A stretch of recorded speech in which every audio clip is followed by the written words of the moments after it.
Hey, I'm Leila. Welcome back to my channel. Today's video is a requested video. It was a request from one of my patrons. So we are actually going to look today at the hand and especially at the palm of the hand. It's quite a relaxing video as well. So you will be able to relax, you will be able to learn how to structure the hand, all the measurements and things like that. You will also learn all the little tips and tricks on how to shade, the little lines and markings on your palm. Also, I will give you some of the tips in terms of palm reading, some of the things that I know. So you might be able to check out some of your special characteristics or different traits. So as I said, even if you don't get to follow along and draw with me, you can always just watch, relax, and learn little tips and tricks. So if you want to follow along, you can follow along and just sketch what I'm sketching, or you can always just look at your own palm and work on that as well.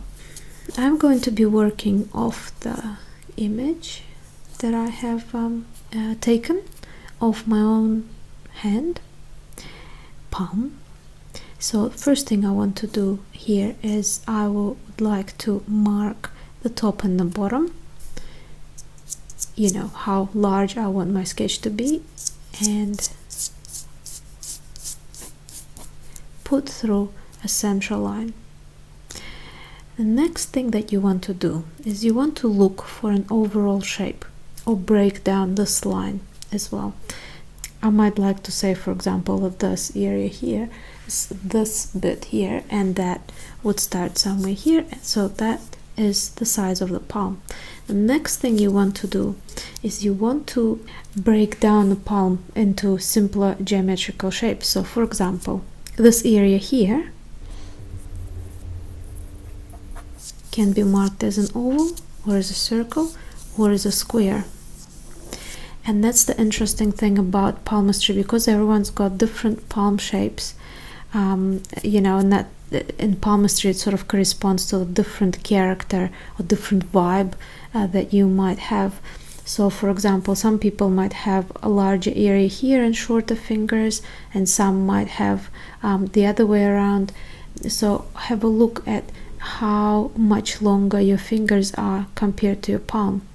And that is actually something that might help you determine your character as well, because you get all sorts of shapes of the palm. You get a conical hand, that's pretty much what my one is. It's creativity, these are creative people.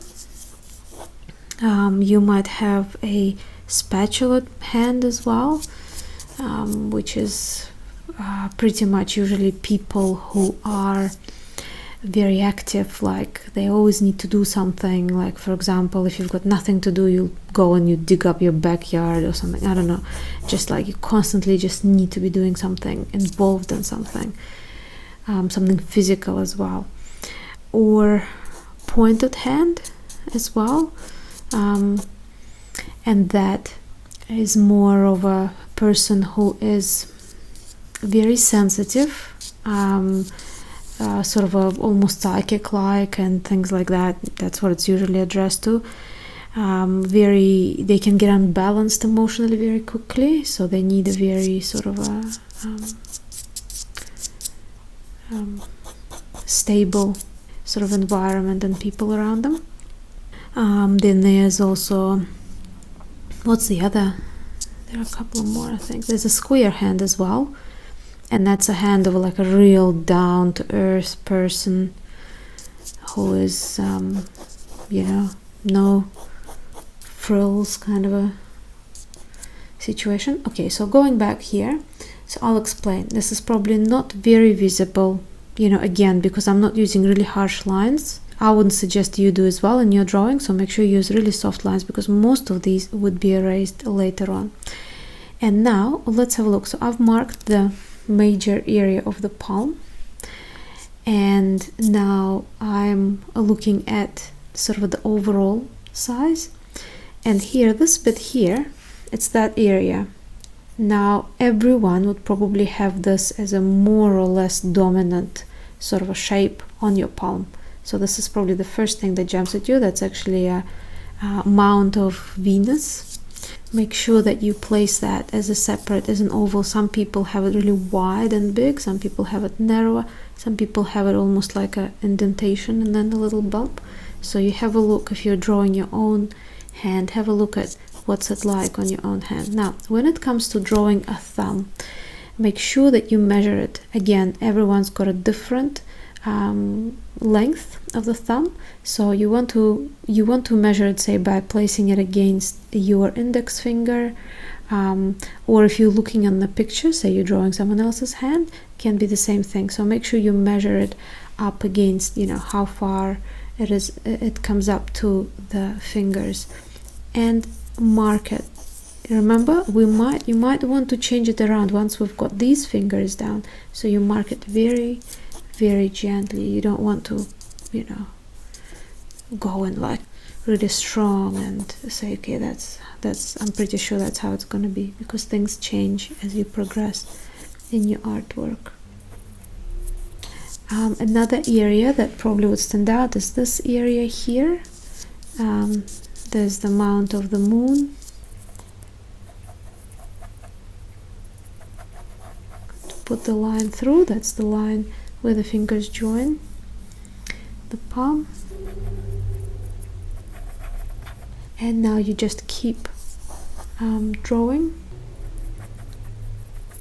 Okay, so on the image that I'm working on, the fingers, you know, these two fingers are sort of a somewhat bent as well, and you can see the shadows falling from them, so they would be shorter. Now if you're doing a completely straight hand, then you can just measure these fingers against these fingers. Okay, if you're still having trouble measuring all of this, remember that you can always measure this compared to this. Is it the same length, or is something shorter, something longer? You can measure length of your palm to width of your palm, and so on. So just make sure that these basic measurements are done before we go on to some of the details, because once we go on to the details and you realize that something is not right, you would have to erase so much more.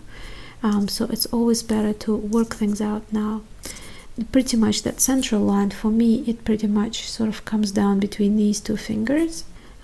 Always check what you have, because it might vary.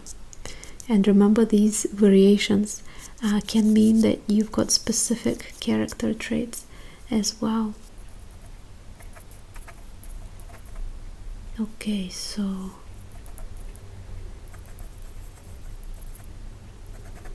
there's a bit of foreshortening on this finger because it's bent a little bit upwards, and there's a bit of space, so keep an eye on the spaces between the fingers as well. Some people have really wide spaces, some people sort of have them really close joined together, and some you might also notice that you might have some fingers sitting very closely together and some quite far apart. So that's a tricky finger because it's really bent, this one. So I'm just going to mark it like that, and then once we go into detail, I'd have to look more into it. Okay, so next step is to look more at the palm and the fingers, you know, the joints in the fingers. So you know how where we bend our fingers, we get these lines. Once you put these lines through, it can be really good, because that way you would be able to use them as your marking points for measuring all the other fingers, and that way you would be able to correct everything you need before we go into more of the detailed sketching. This finger, always measure, they're not the same length as well, so they're all different length.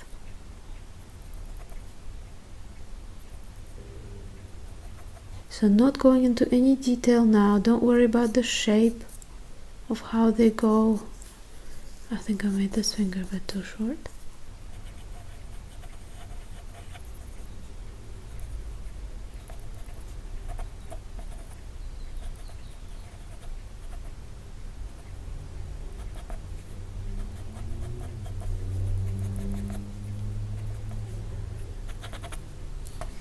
Okay, so I've marked my ones. Oh, I'm missing one on the thumb.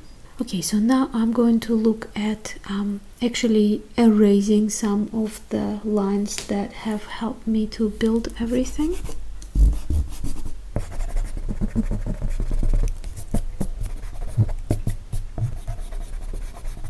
Now is a good time to look again and compare and see if you've done something that you are happy with, or if you feel that you need to change things in any way. Like, I think this finger is a little bit bent more towards that side.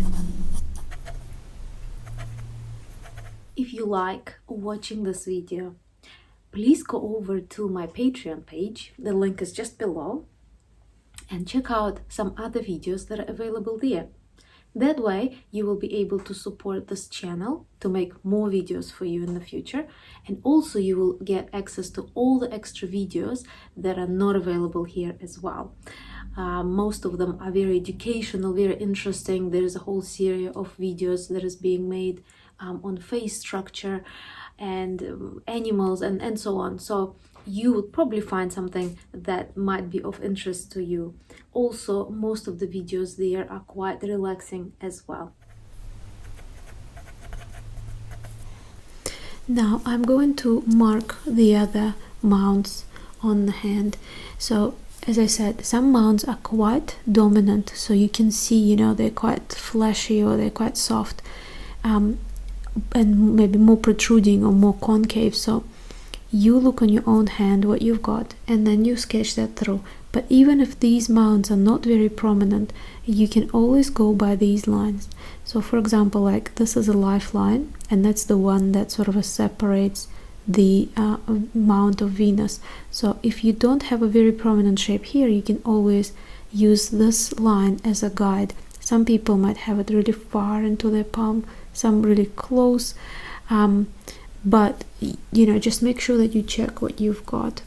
It also can take a beginning on the, you know, up here, down here, or even higher. So you always pay attention to areas like this.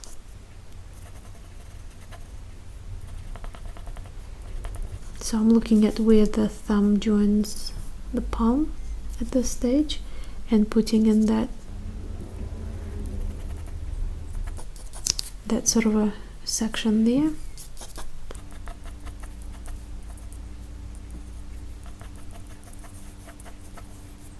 You can also put that central line there and see how far it is from the central line, just to place this.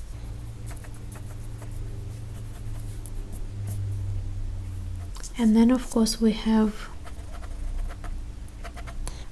this line here, which is your line. I don't know, in Russian it's called like line of your mind. Yeah, I'm not too sure what it's called in English, maybe something similar. So that usually tells you what kind of a thought process is happening in that specific person. So see if it goes down like say if it goes quite down here into the mound of the moon, that usually means that the person is a dreamer and they have really good imagination. If it goes straight, sort of the opposite. The length of it, the strength of it, and then the heart line as well. So we're going to mark that to give these segments to the palm of the hand. So these are the major sort of lines. You might also find things like, you might have a really prominent fate line that goes sort of up and down. I do have it, but it's kind of broken up a bit. But you can, you know, some people, I've seen hands where it almost cuts through, it's like the strongest line, so then you can put that line in as well. And now another area is down here at the wrist. So what can happen is that you might have some really prominent lines there as well, and they're called bracelets. And they pretty much, in fortune telling or in palmistry, they predict how many years you're going to live. Now this is the one thing that on my practice, I've seen people who are very old not having many lines, so I don't think that one is particularly true. but either way.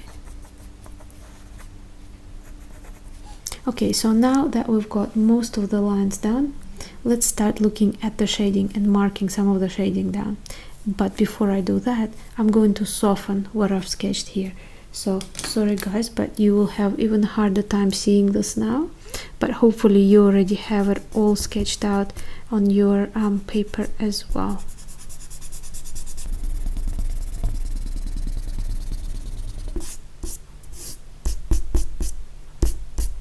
Okay, so I'm going to start with a 3B. You don't need to have specifically 3B, 2B or 4B, something around there. So pretty much I'm going for something that is soft but not too soft. You know, we don't want to start with really dark areas. So what I'm going to do now is I'm just going to place some of these lines across, you know, the ones that represent the shadows on the fingers themselves. Also pay attention to your fingertips, because depending on the shape of your fingertips you might have a specific personality as well.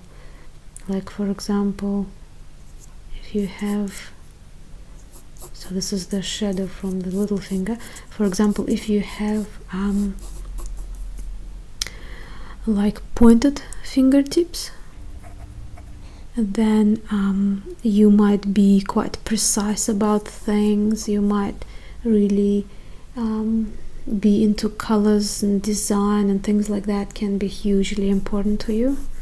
Like you can't be in bad surroundings and things like that, because that would be too disturbing for you to be in. So that's pointed, you know, when they're really pointed. Then you can get sort of a conical fingertips when they're not pointed, but they still sort of narrow down a bit. So these people usually have really strong convictions about the world, about themselves. Things have to be a certain way. They usually have a lot of friends, and they usually, you know, sort of are not afraid to lend a helping hand, kind of a thing. Then of course there's also square fingertips, which are a bit more sort of a square. So these are the people that are kind of down to earth. They can work hard if they need, if the occasion calls for it. And yeah, so they're, much more sort of a simpler to please. Okay, so that's that bit. So make sure you pay attention to this part, as well, the bone, because some people have a really protruding and some people have a really sort of a sloping down area. And then there's also spatula sort of fingertips, when they're kind of squashed, when they get a bit wider.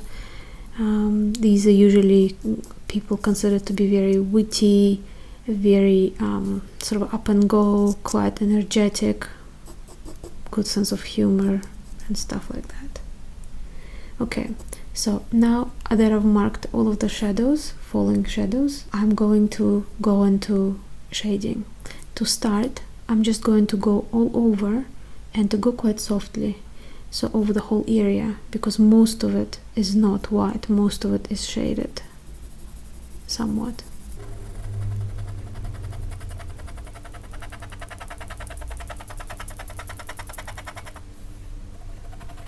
And if these areas have to be lighter, then you can always just use an eraser and erase some of the areas.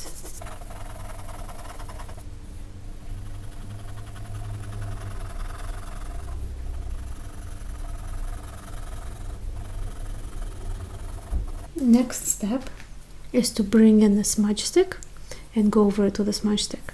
Remember, if you don't have smudge sticks, you can watch my video where I talk about art materials and things like that, some substitutes. You can always use things like cotton, ear cotton buds, or some other things, like sometimes makeup sponges as well can do a similar job. But these are quite inexpensive, so you shouldn't really have any problems getting them.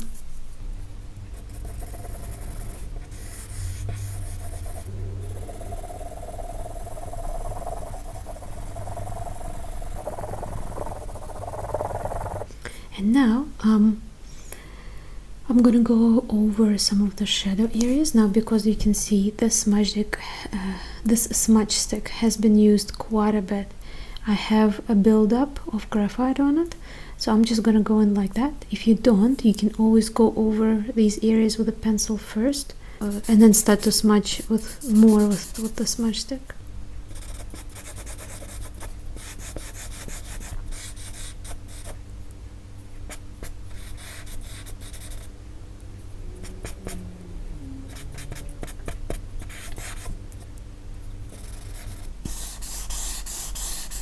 So this is the time to look very carefully at the image or at your own palm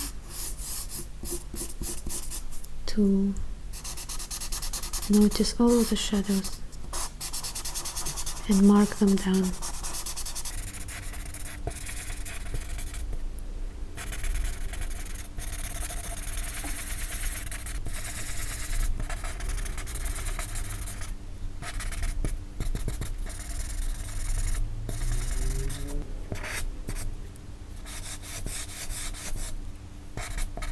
Okay, so with this I have marked down all the major shadows or shadow areas. There's more here actually. And now I'm going to go in with a bit more pencil and start working on a bit more detail. At this stage I'm also going to start using a piece of paper to help me protect my drawing and my hand from each other, from all the smudging and things like that. The reason why I'm using this kind of paper is because it's quite see-through, so I can still see the rest of the composition. But really you can use just a normal sort of a printer paper or anything else that you can find that might be helpful. And at this stage I will start working more in the areas, because now that I've worked out all of my shadows and things like that, I will start focusing more on different fingers and different areas and so on.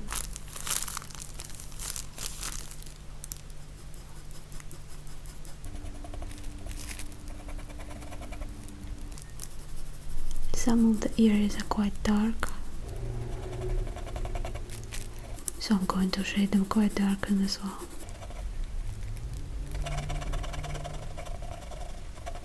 And remember, you can use different shading techniques. I have a video on using different mark making strategies to shade in your artwork, but I'm just gonna go quite soft, and use a smudge stick.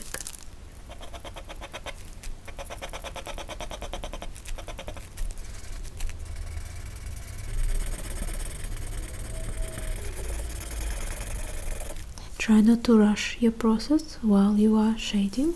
It's something that just, takes a while.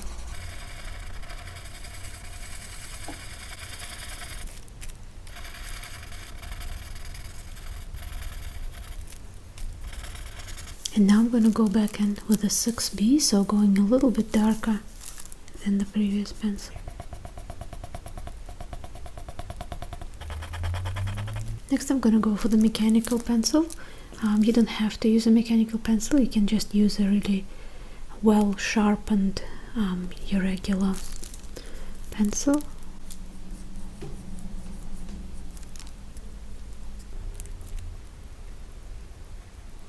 I just find it much more comfortable to use with things like details, especially little lines there and here. A lot of the times if you look very closely at these lines, it's quite rarely that they're perfectly smooth. You usually get lots of little things sort of intertwining in there, so you can draw all of that in, of course depending on the level of detail you want to go into.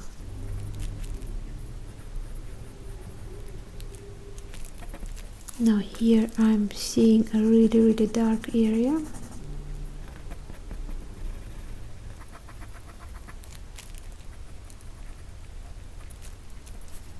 And you will notice that some shadows and some lines look darker and they're much more prominent, and some are less prominent. There are lots of different theories and schools of palmistry. In some ways they're very similar, but then there might be some different things that are different. I don't know that much about it. but it can be quite interesting. Like for example the Russian one, and I'm pretty sure the other ones have the same thing, but they state that each line on your hand, it's, if you think of it as the river flowing, so that's the flow of energy, and each line, where each line represents a specific energy. So like for example heart line, that's the line that represents your heart, the matters of the heart. So if you've got a river that's going reasonably strong, that's etched well enough into your palm, doesn't have anything breaking it, lots of little islands or whatever, then it means you've got a really good energy channel going. If for example you have little islands or breaks in the line, you know that it just doesn't flow really well, so you might have some issues there. This is the the situation. So if you look at it, it makes it much easier to sort of understand what everything is. And of course, like something like your lifeline, which is this line, so that talks about your life's energy. So again, if you've got, for example, lots of little breaks in it and things like that, so that can say maybe some accidents or sicknesses or something like that, something that's stopping your life's energy, going full force. Oh, and by the way, so many people think that if you've got a short lifeline, it means that you're just gonna die young. It just talks about your life's energy, as I said, so maybe when you're older you're not gonna have much energy, or like there are some other important points, like for example where the line starts and where it ends are quite important as well. Okay, so here this part is already starting to look more and more like what I would want it to look, but what I'm gonna do at this stage is I'm gonna go in with a pencil and then leave that. It's not completely finished, and what I'm going to do is I'm going to go over each part of the palm. At the end I will go back and go over again, to add more shadows and highlights and so on. So here I'm marking the most prominent highlight, things that are quite bright and quite strong.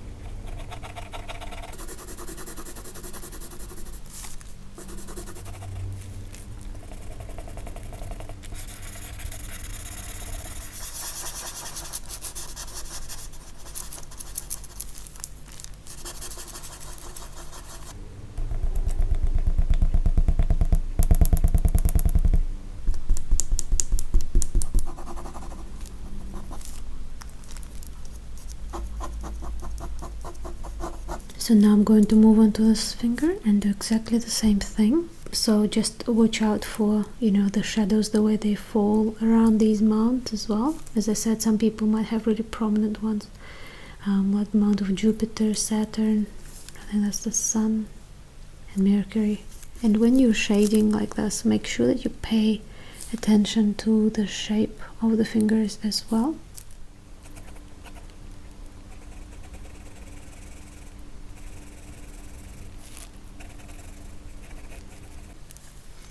So now I have done all the under shadows for this finger as well. I haven't done any of the putty rubber stuff yet, but I will do all these fingers together. So now I'm gonna move on to this finger here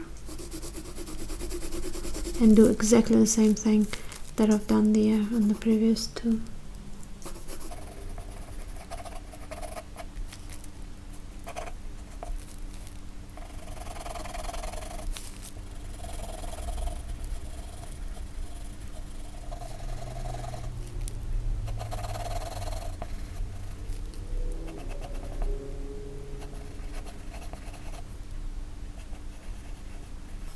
That's the fingernail there.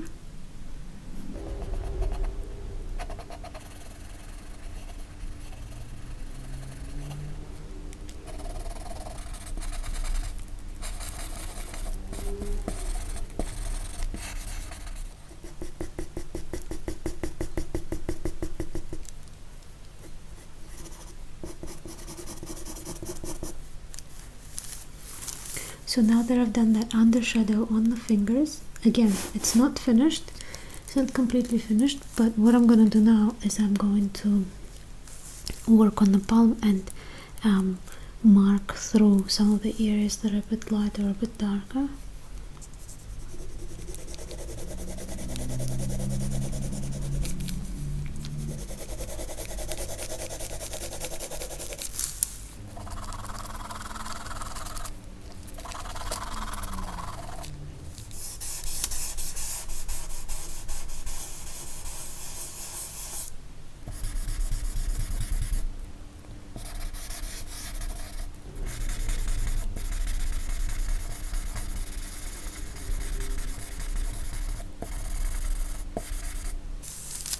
Okay, and now I'm going to pay a little bit more attention to all of the lines. So you see how to prep this layer here, I had to kind of erase quite a bit of those lines, but now I need to go back and put them back in, mark them through back in. So that's the lifeline. To make sure that you're placing these lines in the correct area, always make sure that you check, for example, does the widest part of this line touches, for example, the middle finger? Is it in the middle? Is it off to the side? And then just pop that in the right place.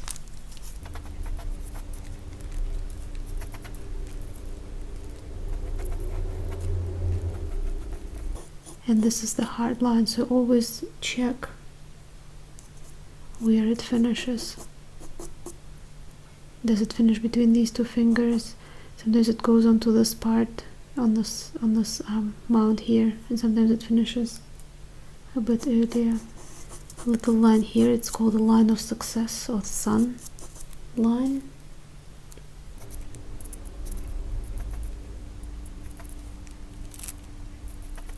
And this is the destiny line that's going through. My one's all over the place.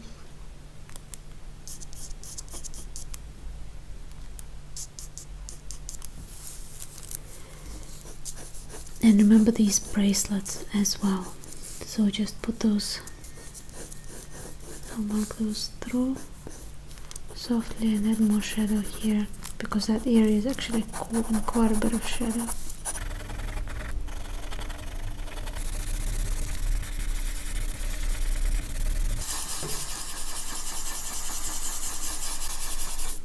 Okay, so now at this stage I've got pretty much all the shadows marked, all of the lines marked, the shape that I'm happy with. So what I'm gonna do next is I'm gonna go in and I'm going to really deepen the shadows, because some of the shadows are really dark, and of course go into more detail with every time I go over a drawing. More and more details are applied.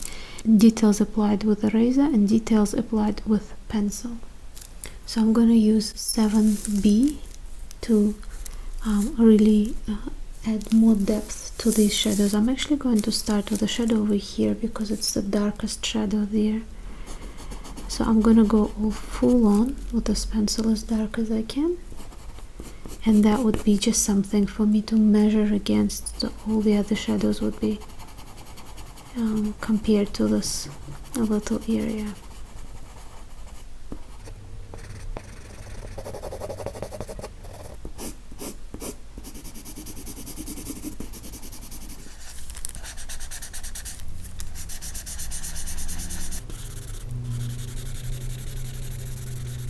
By using your fine pencil in a strategic sort of a direction, with that you can even create skin texture. Up to you, of course, how detailed you want to go.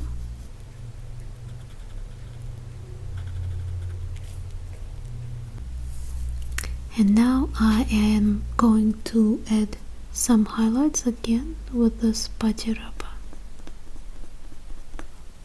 Okay. I will also use a harder kind of a rubber as well to erase some of the really fine details. But another trick that I can show you with this one is that you can actually do little lines You know, sometimes you can have these textures on the skin, especially on the palms. So the skin is quite textured, so you can use that to just add a bit more texture. Some creases and things like that can be lifted up so that they can be seen better. And now I'm going to use this little eraser to add a little bit more texture.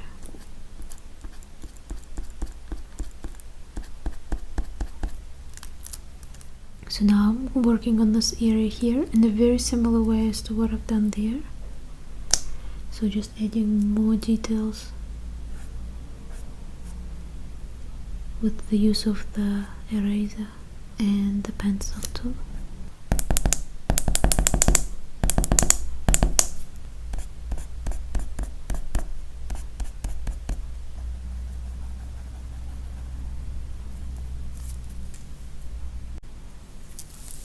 As you remember, it's all about the light and the shadow, and the rest is really up to you, so you can go as detailed as you'd like. See, I'm putting all of these sort of creases here. The main thing is to get the lights and the shadows down. That's the main thing, and then that's completely up to you how much time you want to spend on it, how detailed you want it to be, and so on. So here I'm just working on some more shadows and lights around this bracelet area on the wrist.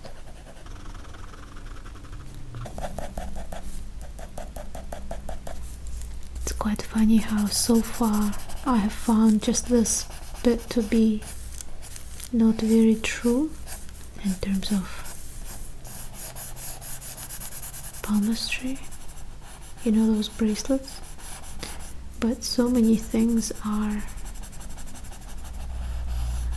really, like, especially if you pay attention to people's palms, there's just so much information that you can see, and we can definitely change our predictions as well.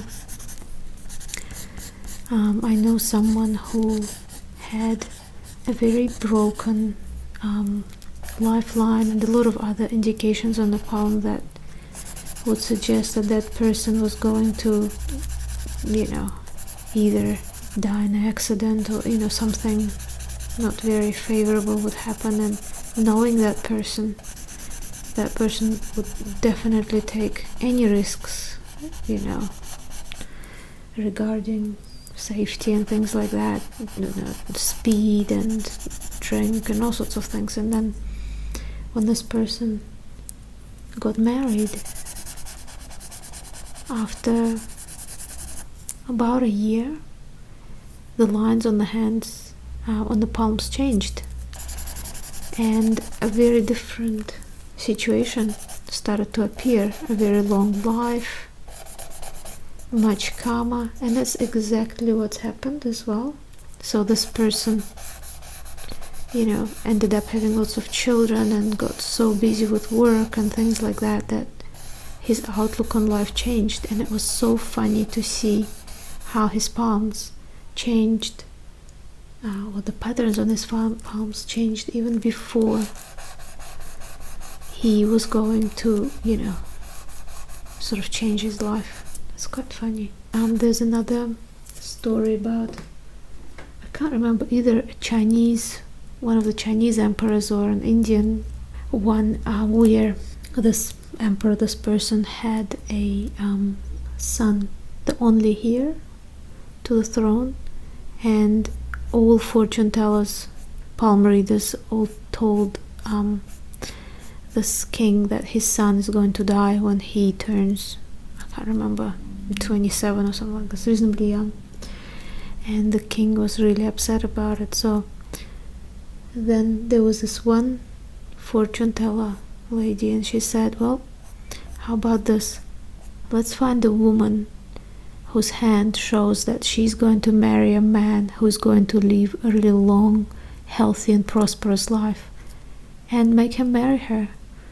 So they did, and over time his lines changed. So, you know, it's quite, I mean, these are just stories, of course, but it's just so fascinating, and it's quite fun as well. How I find all questions of destiny and, you know, our purpose and things on earth and so on are very interesting. They're always so intriguing, because there isn't like an exam, you know, you know this is wrong or this is right. You know, someone can check your answers and give you all the correct everything that you've done wrong. Here it's the kind of a subject where you can talk about it, you can debate about it, you can you know, look at your own life experiences and your opinions, or your friends' opinions, your relatives' opinions, but no one ever will tell you exactly how things go. Even with religions, there are so many different situations where religions say we know exactly what happens, this and that, but then there are some questions arise, and you see that religions don't have the full answers as well. So it's just so, it's always so ambiguous and so interesting. So just creating a little bit more texture on the skin in the middle of the palm here.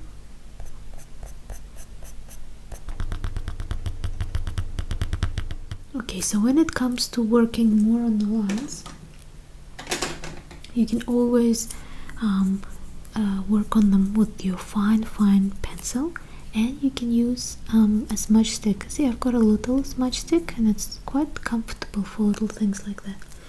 The thing that you need to pay attention to is that when you look at the lines, usually it's one part of it that goes darker and then the other one becomes lighter. It's not necessarily just one line on the light color and surface. You usually get the fold like on the fabric as well. So what happens, for example, here is that area up above the line becomes a little bit darker, so we can put a bit more shadow in there. And then the area just underneath it becomes quite light. So that way you can see that there is no line, but there is that edge between the shadow and the light. So make sure you pay attention like this, and you work in that way on all of the areas that have that situation.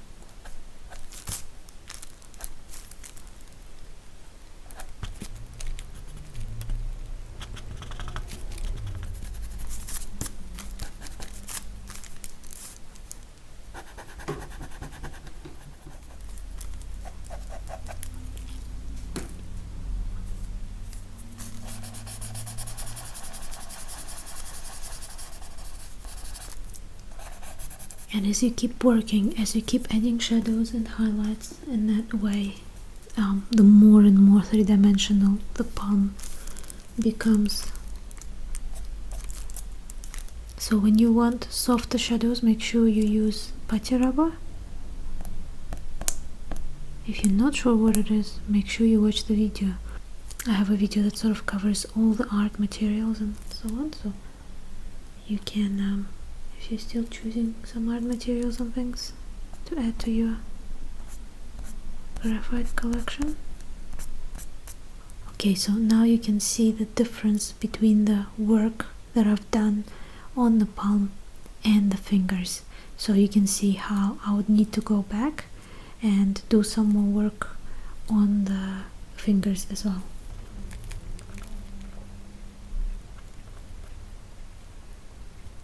So just adding some more shadows here, so deepening some more shadows, because remember how when I marked these, this was quite a light shadow, so now that I've deepened this, I need to keep more values fixed up a little bit more over here too.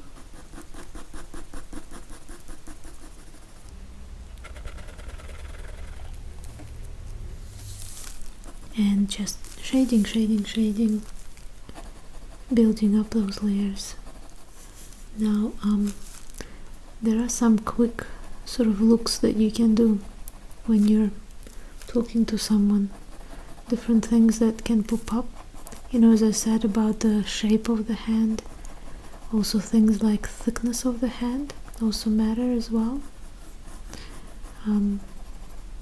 You know, the more finer things are, the more sensitive the person is, the more sort of a not down to earth they are, and vice versa. The firmer the hands are, the more this person is likely to be able to work hard and, you know, do physical work and things like that. But if you've got really soft hands, that can be a little bit, you know, an indication of that person being just a little bit very, you know, very refined and very not into sort of physical labor and things like that. Those things also change, and I've seen that with many of my friends as well, how they can change both ways, not just in one way. So people have much softer hands when they're younger, and being very sort of refined, not, you know, feeling like really inadequate when it was, you know, time to do some work and things like that, or sports or anything like that. And then their lives, you know, through their life, their hands sort of hardened up, you know, they became more meaty, they became more durable, and so did their character. You know, they weren't so squeamish of so many things, like outdoorsy things, and vice versa. I know a person who was really, really into sports, everything physical when he was younger, and then, you know, his hands were very sort of firm and quite sort of rubbery, spongy, you know. And then as his life progressed, he became much more indoorsy, much more sort of a, you know, because of the work and things like that. And so his hands changed as well. So they became much softer, much more sort of less robust, more refined. And of course you would think that, well, perhaps it's, you know, the more physically you work, the harder they become. I guess that could be the point as well. But it's sort of, you can really see how those things really do correlate. What causes what is another question, but there's definitely a connection. Or like, for example, if you're meeting someone new, like a romantic partner, for example, right? You've met them somewhere online and you're meeting them for the first time, you don't really know that much about them. You can always look at the heart line. The longer that line is, so the further it goes down towards this, towards this pointing finger, the more romantic the person is, and the further it is, you know, over to this side here. So some people have a reasonably short one, the more passionate these people are. So you get that romance versus passion situation. What other fun things are there? Yeah, there are lots of things. Lots of things that can be quite interesting. And I guess even for people that don't believe this stuff, it can be fun, because I notice when you say in the crowd and people are talking, most people would say, what? Astrology? Palmistry? This is nonsense. It's absolute nonsense. And as soon as, you know, someone would say, hey, well, I can read the palm, those people that were saying it's nonsense, can you look at mine? You know, you get that sort of a funny situation. But I thought you didn't believe in any of this. Yeah, I don't really, but can you please have a look and tell me? Another thing you can look at is I don't know what it's called in English. This line here, it's called the line of your mind, like the line of thoughts in Russian. So it pretty much tells you your mental capabilities. It sort of tells you, are you gonna go crazy at any stage of your life, and so on. And if it's quite straight, it means you're very matter of fact. You know, you can do serious jobs like accounting and things like that. And then if you have your line sloping down, so, you know, my one's sloping downwards, that means, especially towards the mount of the moon, it means you can be somewhat dreamy. I wouldn't say I'm a dreamy person, but I'm definitely, you know, with arts and things like that, it's definitely my field, so I guess that would count as sort of a arty and so on. Actually, palmistry and astrology have been quite dangerous sort of jobs in history. There are so many situations, like at least in Russia, where an astrologer would be called in, or a fortune teller, you know, to predict the future. And if they predict something that's bad, and it might even happen for real, this person is in trouble, you know, like saying, oh, your child will die or something like this, or you're not going to have a hair or something like that. And then these fortune tellers were killed or thrown into prisons and all sorts of things. And then if you lie, if you say, oh yes, this battle is going to go great, you're going to win, and it doesn't happen, again, you're in trouble because you lied, you weren't good enough fortune teller. So it's quite, yeah, I find that also quite interesting, what happened to these people throughout history. And there are always rumors going around how even nowadays, you know, politicians and so on, they still have fortune tellers that are telling them, you know, what to do, the decisions and things like that. So I was wondering, what do you guys think? Comment. Actually, this would be a very interesting thing for me to find out what you guys think. Comment under the video if you think Trump got fortune tellers suggesting and telling him what to do. That would be very, I'd love to find out what you guys think. I've heard that even Hitler had some fortune tellers or something like this. I don't know. It is quite sort of strange because after the fact, many years after, it's quite you know, it's, how can you know for sure? Is there documentation? Any documentation left? Are there names of people that predict what did they predict? And yeah, but it's always very interesting. So now I'm going up onto this finger here, and you see on the photograph there's a shadow that falls in this sort of a way, and that's because there's like a little tip. Not all people have that, some people have that.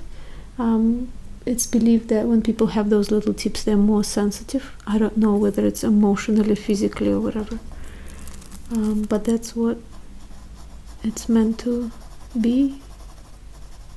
But many people don't. I know many people that don't have those.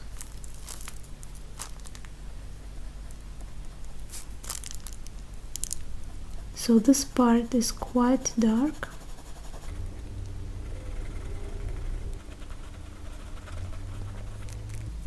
Another thing actually you can look up on your palm as well is those mounds, you know, those mounds on your hand. It's believed that if you have sort of a fleshier, stronger mounds, there you've got more energy, and if less, you've got less energy. It's kind of like, if you think of these mounds like, you know, camel's back, you know how they've got those mounds where they store their food and, you know, their moisture and all that sort of, you know, energy to live. So these mounds are the same. So the thicker, the flashier the mount is, the more energy you have for that specific, in that specific field. If it's too flashy, it might mean that there's too much of that energy, and it might not even be very good for the person who's got it. Like, for example, if you've got an extremely flashy mount of Venus, it means that you can't stick to a relationship, you're constantly indulging in, like, you know, foods and drink and all these other things. So but if you don't have enough flash there, it means that there isn't enough energy to sustain that part of your life. So something you might need to pay more attention to. So for example,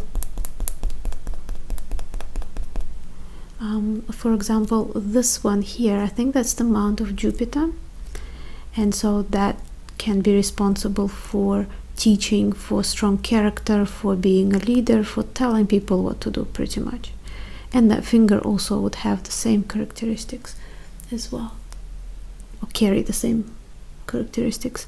And then if you have that undeveloped, of course it means that you're lacking the energy in that field, which is of course not good. You know, we all need to be leading at some stage in our life and so on.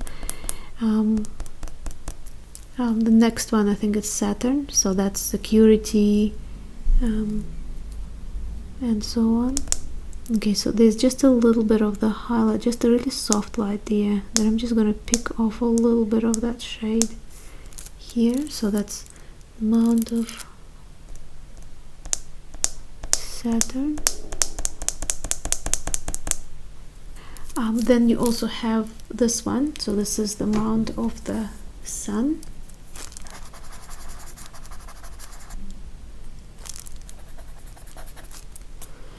And so the mount of the Sun shows you how much success you are going to have in your life. So for example, if you've got a very shallow one, you're less likely to have success, I guess. And then also sometimes it can mean money. In some sort of palmistry schools it means like wealth, but usually it just means recognition. And that line that's there as well, that's on that mount, that line of success, sometimes it's called line of success. Yeah, and then of course you can look at that little finger, and this one is the mount of Mercury just underneath the finger. So Mercury, as some of you would know, usually represents things like communication skills. So how easy it is for you to talk. If you've got a very developed one, you can be a really good liar. So you know that excess energy that I was talking about before. But usually people with a reasonable amount can be good at talking. It can be even like giving speeches, or, you know, again, like teaching and persuading people to do stuff and things like that. So is anything that I'm saying at the moment, does that correspond with what you see on your palms? Just have a look and see what you've got. And does that match up with what I said? Another thing to remember though is that, like, this is a drawing of the left hand, not the right one. So again, there's another thing to consider, and that's when you are your dominant hand. So say if you're right-handed, you look on your right hand.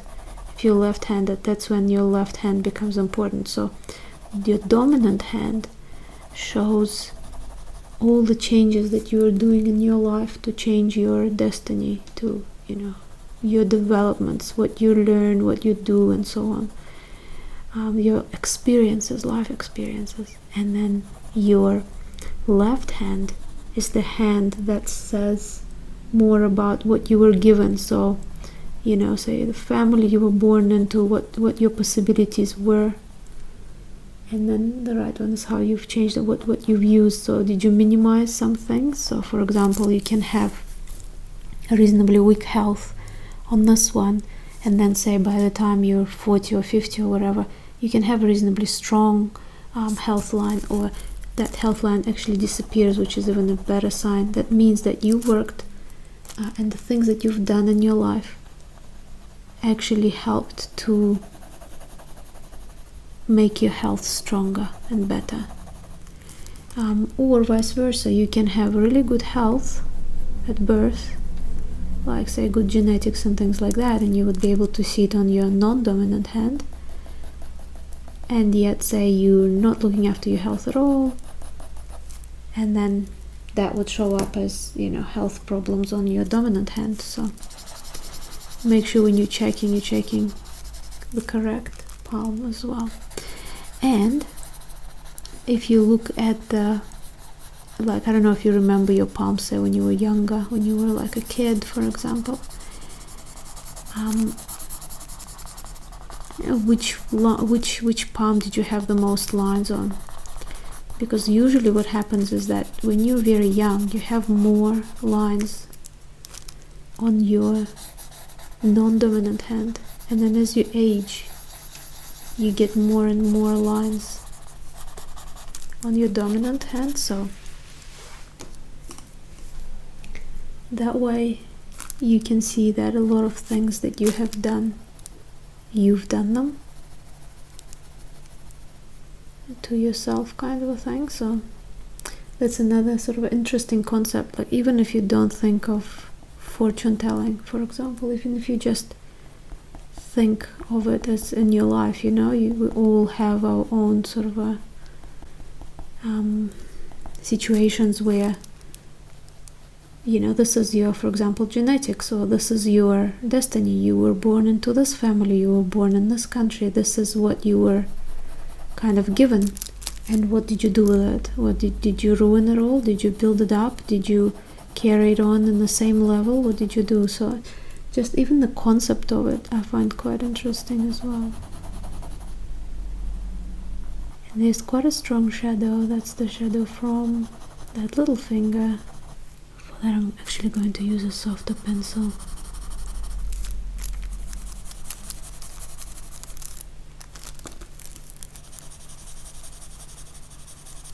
To bring that across. And actually deepened here as well.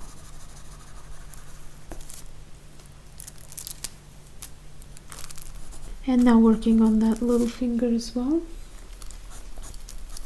Actually it doesn't have that much shadow. It's got quite a bit of light on it, but some of the shadow is there and it's quite obvious, so we need to put that in.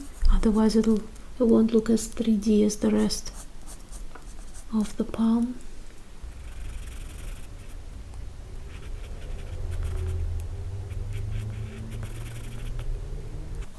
You always compare which area, like for example, if I look at the image, this area here is lighter than this area here, so this area is obviously quite a strong shadow compared to this, but here, this area is lighter, so I'm going to make this a bit darker.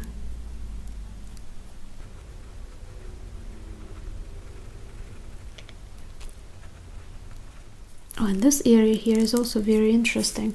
This part there, those are considered to be marriage lines, so, or serious relationship lines. So the more you have, the more likely you are to go through lots of relationships. So you can look that up on your palm. So it's right there between your little finger and your heart line, so just there. And of course the shape of them as well matters. So if you've got nice, very clean line, it means you have a nice relationship or marriage, or, you know, whatever, something, you know, more serious, something more long-term or impactful. And then if you've got like islands and things like that on there, you know, little breaks. And islands are those little like I've got some here on the heart line. They're kind of like little sort of bubbles, and if you've got lots of them in a row, then they're called a chain. And it's that little spot I was talking about before. We need to bring a bit more light to that, because that little finger looks much more contrasted when we compare it. to the rest of the finger. Okay, now let's have a look at this little one. So the same thing here, so we want to put the highlights in, some of the stronger highlights. We might need to do them with that other eraser, and just softening this up a bit more. And now I'm gonna go in with this little thing, and I'm gonna clean everything up. So all that smudgy stuff around the fingers, everything that sort of looks a little bit out of place, or perhaps some leftover lines from the lines that, you know, when we were structuring things and so on. And remember, if you want to, you can always add background in as well. In fact, if you want to add the background, it's always good to start with it.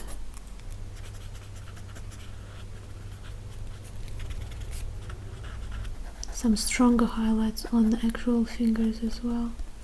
And now here, what I can see on the photograph is that this area here is a bit darker than this area here, so which means I need to lift a little bit of graphite off the tip of the little finger, and you can see how it separates it and brings it forward straight away. Okay, and now is the time to have a look and reassess, because I can stop right now or I can do some more work on this. And what I can see is that I think I need to deepen some of the shadows, just some separate shadows here, here, and maybe here. For that, I'm going to use a 9B pencil, and this is a very good answer to the question that I get asked very, very often. Why do I need different shades of pencil? I mean, I've got HB and I can work fine with it. I don't need anything else. And this is the good reason. So when you've got softer pencils, you can always go a little bit darker with them.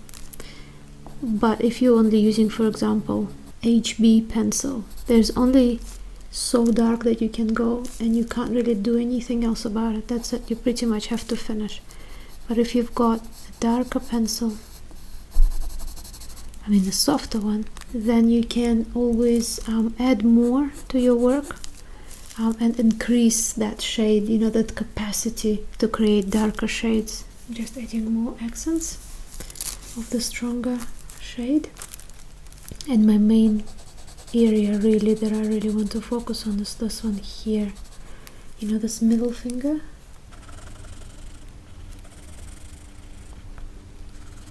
So that's pretty much as dark as I can go, I think, because this is the darkest, the softest pencil I've got, so that's it for the graphite. Now you can always do something like this with charcoal as well, but with charcoal it's a little bit harder to get the same amount of detail. So to get the same amount of detail, you really want to use a pencil charcoal, and then you also want to make it much larger. Okay, so I think I'm happy with all of the shadows now after I went over them with a softer pencil. Now what I'm going to do is I'm going to etch some of the finer lines in with this fine pencil. So for example, things like there are a few chains around here. Again, if you don't want to go so detailed, you don't have to. This is just what I'm doing just in case some of you might like to. Some chains through there.